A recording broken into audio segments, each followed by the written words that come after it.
So I tried to record this video last night. Everything went well. Audio didn't work.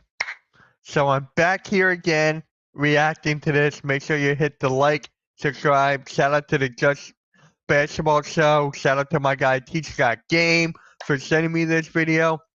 Sixers, Knicks. Philadelphia 76ers, New York Knicks. Who's the true number 2 seed in the Eastern Conference? We're going to find that out right now. Let's get right into it and play. And I want to start with the Philadelphia 76ers because I think in adding Gershon Yabusele and being the team that Yabusele, great pickup, underrated pickup. If you guys don't know who he is, he was drafted in 2017-2018 by the Boston Celtics in the first round. He only played there for 2 years. Then he went to overseas, killing it over there. Then he played for the France Olympic team, gold medal game, went off, dunked on LeBron. Daryl Morey said, I want that guy. Got him. Sixers fans were like, oh, we're going to get him. We're going to get him. And I was like, guys, what are the odds of us getting Yabusele right now? Very, very slim. I thought we were going to get Marcus Morris, but we got Yabusele. Great underrated pickup. With the cap ramifications, that $2.5 million buyout does count against their cap. Paying him a salary as well. Like they were the team willing to spend the money.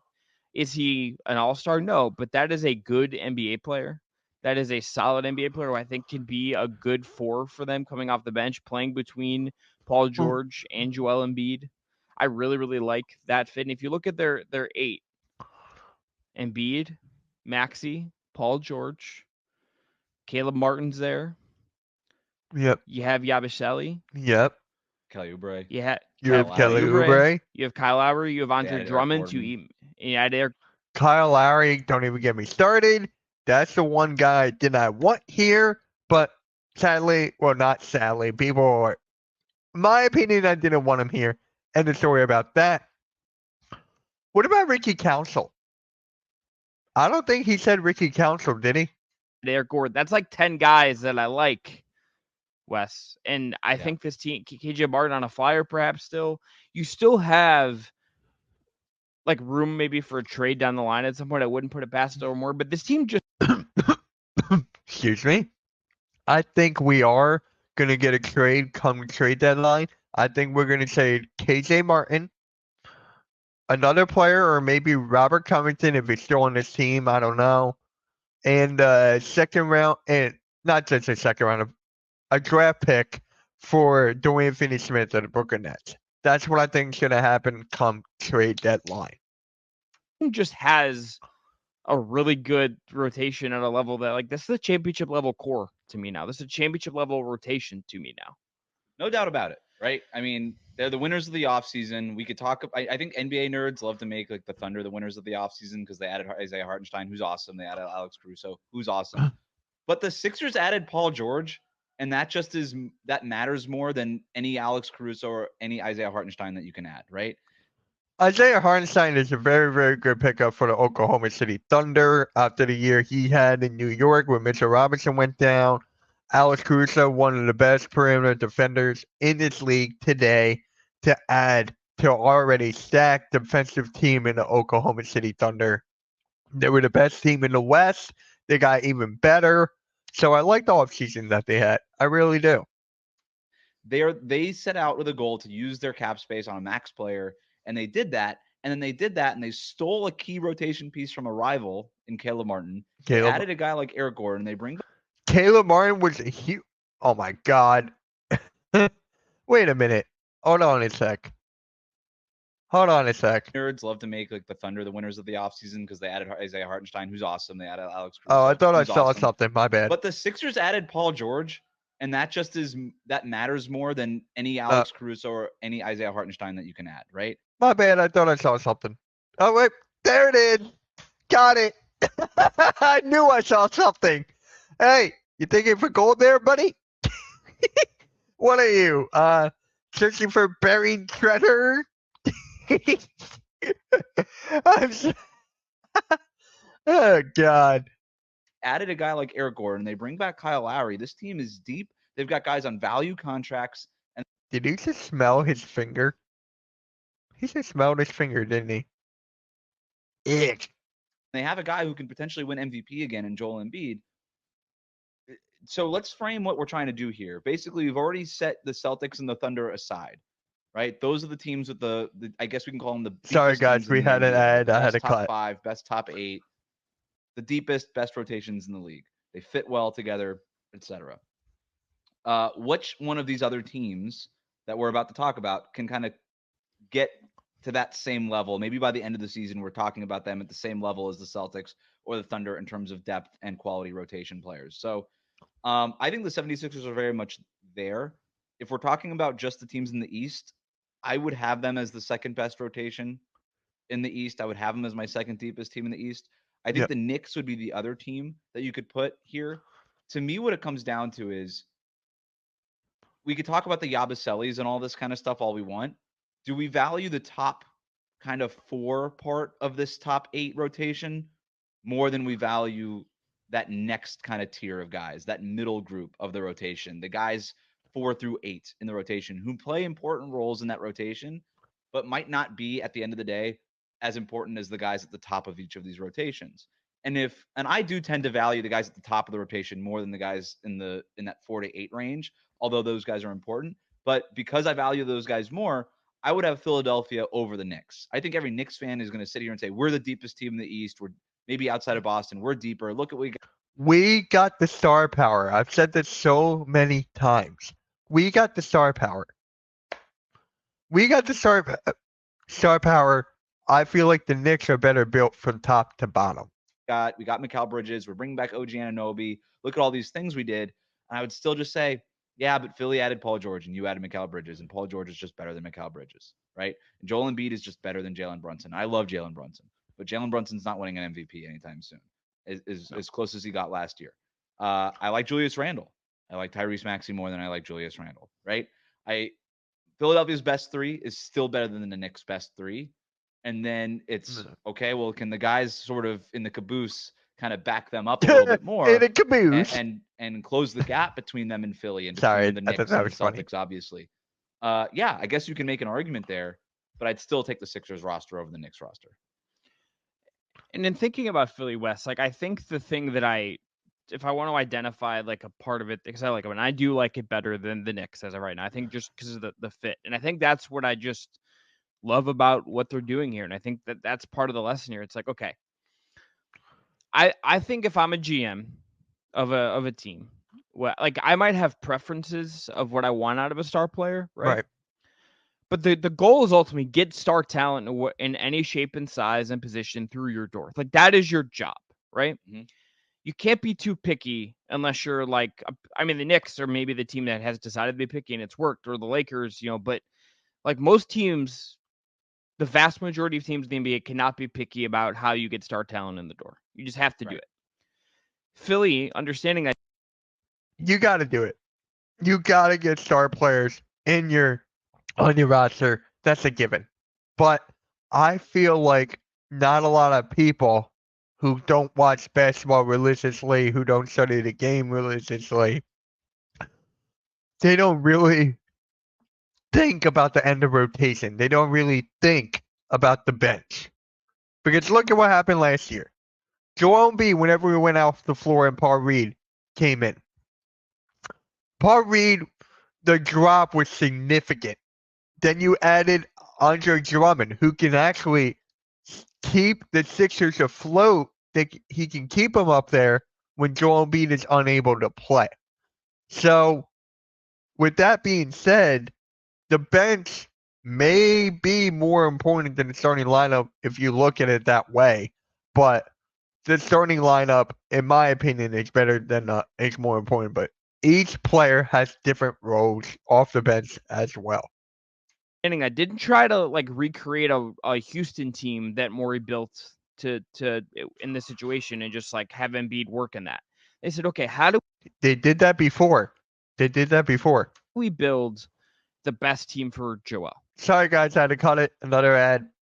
Hitting on Maxey, obviously a bit of luck, a bit of really good player development work, and a bit of seeing unrecognized talent.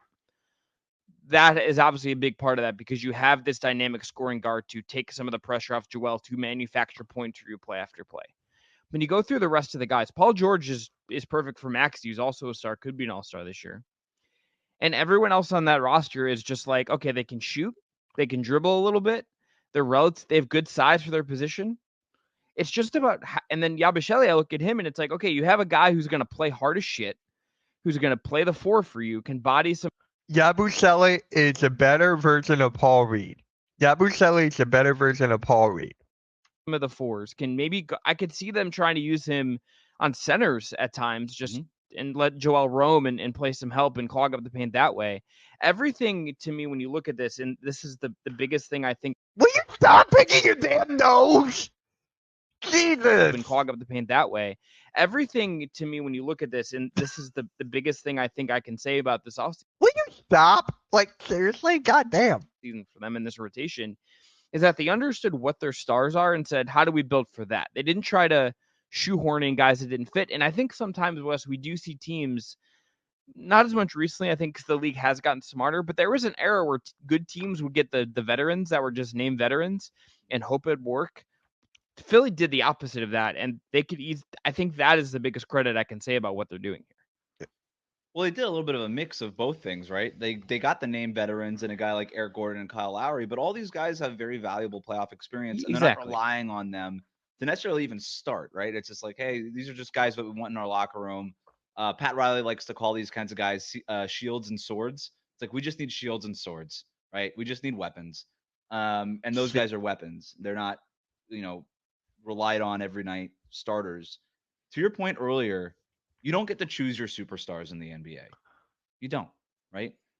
I swear to God, I thought he was going to pick his nose again. I thought he was going to pick his nose again.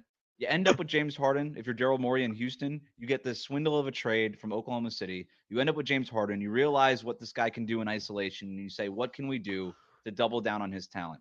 Then you end up with basically the opposite player in Joel Embiid, a lumbering center who's a post player, and you say, what can we do to maximize Joel Embiid? And you tried a few different variations of it. Heck, you even brought James Harden back in, and you didn't play James Harden basketball. You still played Joel Embiid basketball. Yep. They still kind of play Joel Embiid basketball. That was the whole point. Harden had to take a step back.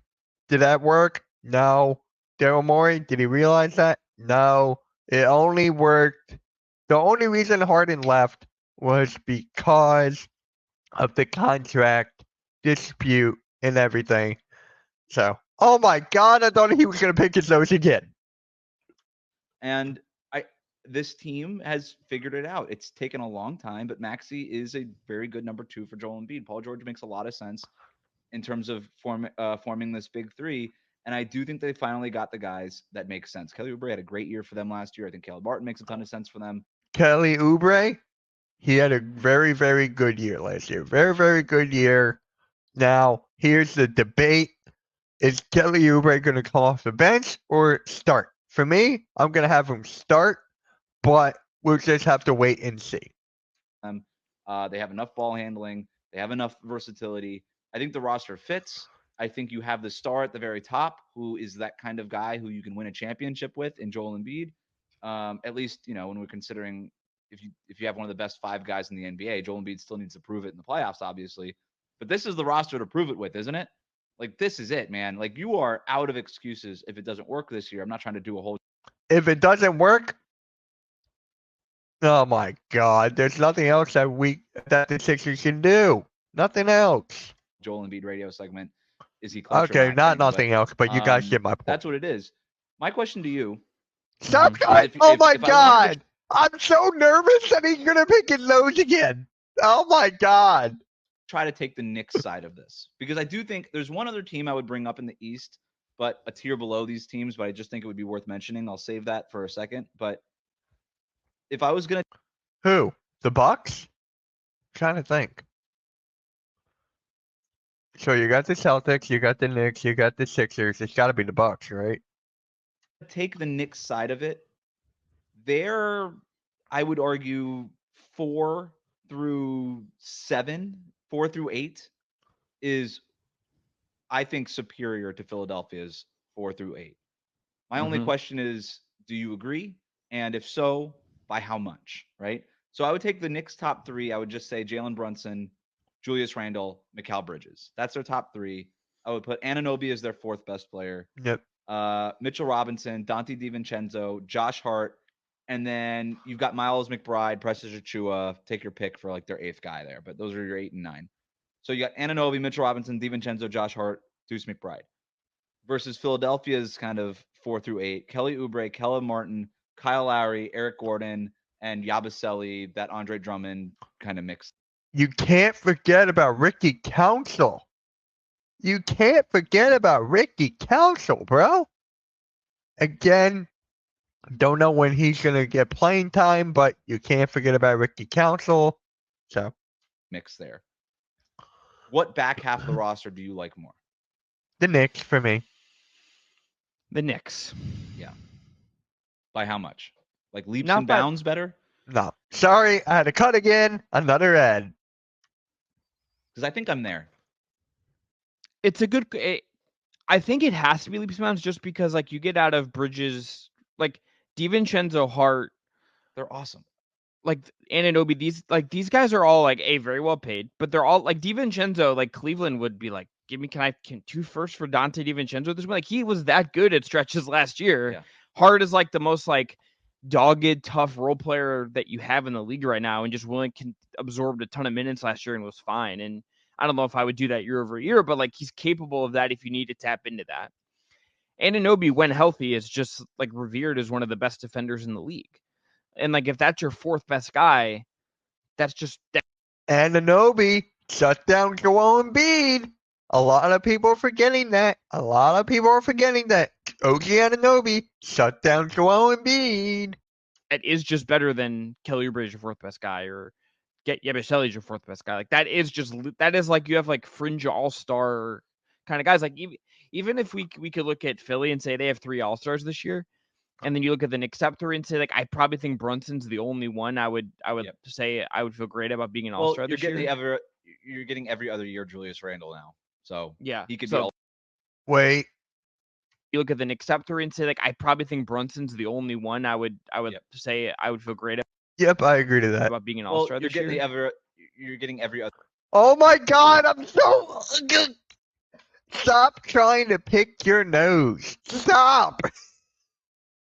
year Julius. I don't think Randle he's trying. So, It's just yeah, like, he could go damn. NBA. So Yeah, could be all NBA. It could be second team all NBA this year. Who knows? You're right. But it's just one of those things where it's pretty remarkable, Wes, that like the Knicks, to their credit, like have just that is their identity. Like having a deep ass rotation is just a really strong identity. Josh Hart and Dante DiVincenzo was arguably New York's second most important offensive player in the playoffs last year, right? With Julius Randle out. Josh Hart averaged 15 rebounds off the freaking bench. Dante DiVincenzo was sort of the second option behind Jalen Brunson. And then Josh Hart, you could argue, was their second best player, when you consider both ends of the court. There were times where he just was their second best player in the playoffs. So, now you're looking at them as their 5th, 6th, 7th guys in the rotation. That's huge because you've got guys who have played real playoff minutes and in real stakes, and they're not like they can just be them. They're not being they're not carrying more weight than they're capable of. In fact, they're probably being Stop. Oh my God. underutilized. But you often see teams that win championships have guys who are underutilized, right? That's the whole thing. Like Drew Holiday last year for the Celtics did not do everything that he's capable of. You think about these super teams, or not even super teams, but these loaded teams that win championships. How many of the guys in the rotation are always talking about, hey, we got to sacrifice this and that, and I'm sacrificing touches and all these things for the greater good. The Knicks do have that shape about them, and they do have guys that are going to be asked to do that. I just still think for as superior as the Knicks 4 through 8 is over the Sixers 4 through 8 isn't bad, and their top 3 is so much better than New York's. I think you can legitimately have 3 All-NBA guys in Philadelphia this year. Yes, you can have all 3 All-NBA guys. You can have it. Let's make predictions right now. Joel Embiid, All NBA second because you have Jokic. Maxi, All NBA second or All NBA first. It depends on what kind of year. Paul George, All NBA third. So I would be very surprised. The Julius Randle jokes aside, I would be very surprised if you had more than one All NBA guy from the Knicks. And you could argue that Jalen Brunson might have had. Like, would it surprise you if when he retires, we look at last year as his best season? No, No, I think, right? but that also speaks to just how fucking good he was last year, and like Oh, that is of just course. it's just like a lot. It's a hard level to maintain. It's not that he's not good. It's just that it's like that is such a high bar if you're trying to reach. And he's never been something there to try to before. reach. no, Right. Right. Exactly. And I'm not want to do this like whole Jalen Brunson doubter thing. That dude's a baller, man. Like that guy hoops, and I have nothing but confidence in him. And I would put money on him making All NBA next year. But I also feel really good about Joel Embiid making All NBA next year, and also probably Paul George and perhaps Tyrese Maxey. So those two. I think you and I agree though in terms of outside of Boston, it's Philadelphia and then probably New York. Yep. Uh-huh. So there you have it, guys. There you have it. Very good debate to have. Who do you guys have in the comment section below? Sixers, Knicks? Let me know in the comment section below. While you're down there, hit that like, hit that sub, hit that notification bell. Let's go Sixers. MK out. Shout out to my guy, Teacher Got Game.